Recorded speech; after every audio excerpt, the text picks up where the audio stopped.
I'm Kelsey Crowe, and I am founder of the social venture Help Each Other Out, and I also teach social work.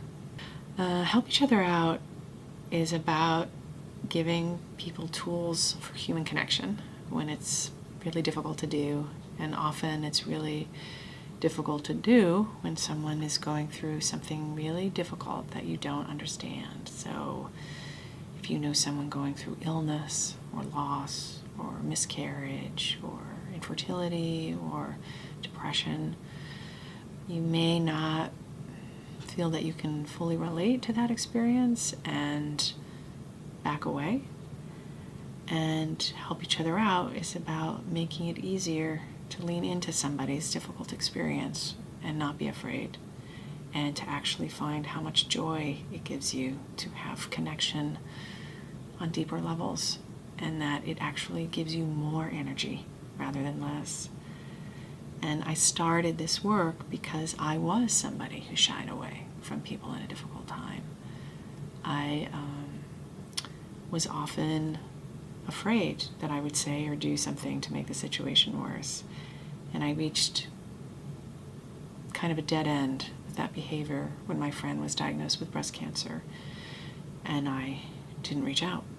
And I could no longer console myself that that was because I was doing her a favor. I realized it was because I was simply afraid. And I'd had experience in my own life growing up that was very isolating and filled with a lot of pain and suffering. And others didn't reach out to me. And I recognized that I was inflicting the same pain of isolation that had been inflicted upon me. And I don't think it's because people don't care. I think, in fact, many of us do care. I think we just often don't feel equipped to do something with that care that can support somebody else. You know, it's funny, when I first did this work, I didn't expect it to infiltrate the medical community at all. I really was looking for your average person that's looking for a yoga class or an empathy class, you know, and really wanting to take it out of the hands of professionals and put these kinds of skills into everyday skills like we have around how to eat at the dinner table, you know, just basic kind of regular etiquette practice.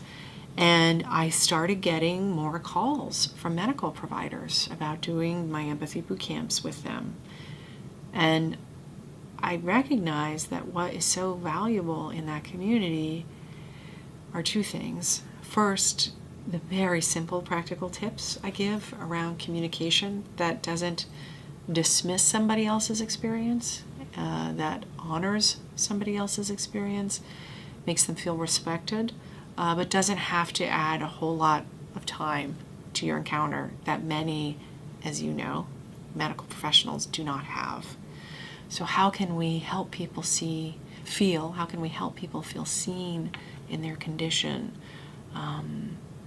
by just the way we have presence with them, and not necessarily give them one more hour of our usual to-dos busyness that we do by the computer. So I guess this kind of practical approach has appealed to medical providers. Also, I talk a lot about what we can be, who we are, and what we can do, how to help us see that as being so full and complete and ultimately enough. I think it's in our striving to be perfect that we wind up layering on a level of stress to connection that makes us resistant. So my goal in the medical community is that doctors feel empowered as human beings to be who they are and to offer their best self, but to not expect to be everybody to all things. Because when we go that route of trying to please everybody all the time, that's when we get to the burnout, the fatigue, the resentment, and the cynicism. So that is my goal, is to help medical professionals really recognize who they are as natural empaths, identify ways to be that full self, and to feel like it's a joyous thing.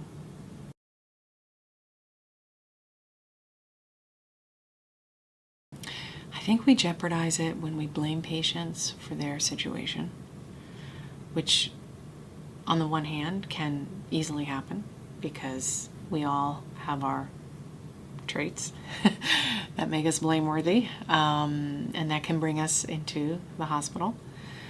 But I think we also need to see our patients for who they are, which are people with families or people without family, people with failed dreams and with big dreams, and people who bring a whole host of fears and denial and worry, and to not wall ourselves off from those because they get in the way of doing the medical work, and in fact somehow figure out how to work with these aspects of human beings that is part of the work. I think we'll all be so much better at it. All studies on empathy have shown that people in power have less empathy than for people not in power, that people who are more powerless tend to have more empathy for others because they've had to put themselves in the shoes of somebody else to sort of navigate and understand their treatment. Everything about a medical setting is inherently, from its unequal power relations, from the racial makeup of who the doctors are, the gender makeup, everything about it suggests that there will be a lack of empathy for your very common patient. Even the research studies, who's being studied? Are we studying different populations and genders for different impacts of drugs and on, and treatment outcomes? So it's inherently biased. And then also who comes into the system because of lack of access to preventive care. And then the way that those patients are judged. You've let this tooth decay this far. Why didn't you go for regular checkups? Do you not care about yourself? Lack of information that patients have about various medications and their side effects. Not everyone is easily going to turn to Google and look up WebMed.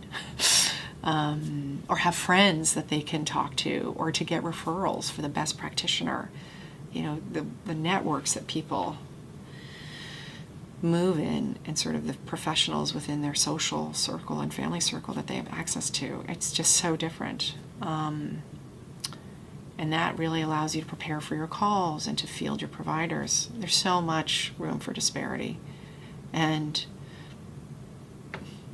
it's a tremendous ask of doctors in their one encounter to try to overcome, and nurses, to overcome that huge societal weight of disparities.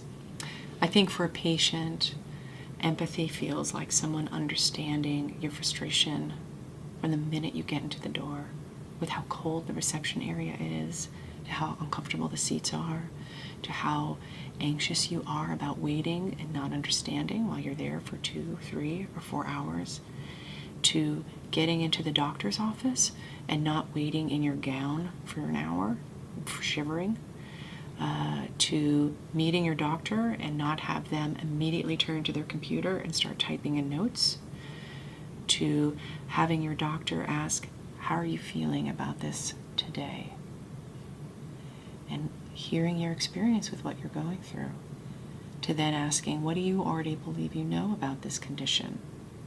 And respecting the knowledge, or what you believe to be knowledge, that you bring to it. And to have open-ended questions about any concerns that they have with coming home or with anyone in their community, and genuinely wanting to know, not just ticking it off of a form. And then the larger system, in terms of its practice of sharing medical records and communication between medical providers, that they try to facilitate a lot of communication around some basic data so that the patient doesn't have to keep repeating over and over again some of their basic information, because it's really dehumanizing. So many vulnerable populations, let's say, call them vulnerable at the same time, sometimes act the toughest. And it's because they're afraid to be vulnerable. They don't want to be victimized. They don't want to be disrespected. So they may not share all of their all of their worries.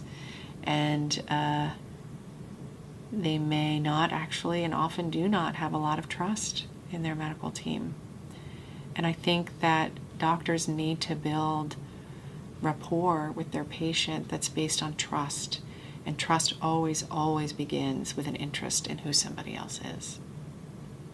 If you don't have that interest, then you're just another doctor who doesn't care about me. So you have your own stereotype as a medical professional to overcome. Even if it's, I notice your hair is different today. Anything special going on? Any way to sort of acknowledge our shared humanity. What inspired me to write the book, There's No Good Card for This, is getting into the hands of as many people as possible some basic tools and practices that help people connect to others. It was rooted in a firm belief that we don't so much lack compassion as we lack confidence in how to be compassionate. And so the book provides real guidelines for what empathy and compassion can look like and feel like, and also illustrate ways in which what we see are benign comments can actually seem very hurtful to somebody else. So it kind of illuminates what caring connection looks like. It doesn't try to tell somebody to be somebody who they aren't by any means. It just helps round off the rough edges a little. And I'm really pleased that it's gotten into a few people's hands for sure, and may it get into more. What I do is teach and help others teach each other some basic tips for having more effective communication and connection. And my hope would be that people have the conversations that they want to have because they've learned these things. They don't want to have dead-end conversations where you don't get all the health data that you need to make your medical decisions, and you don't get all the feelings update from your spouse or your family member that you need to be a good spouse and to be a good parent or a good sibling. That there are ways that we can practice talking with each other that bring out more and make our relationships really worthwhile. And my hope would be that people learn these simple tools. They have access to them however is best for them, whether it's in a book or a workshop or online, and that their lives are better for it. I would like to see empathy ed in every classroom, the way that you see sex ed. I'd like to see it in every wellness studio in the way that you see yoga. I'd like to see it as just part of adulting, that we take relational health-based classes. That's would be my legacy, that happened, that somebody would just join that course as freely as they would join any other course. My information is available on my website, www, which you don't really need to say anymore, but at helpeachotherout.com. And I am also on social media, but you can find that all through my website. And the book, There Is No Good Card for This.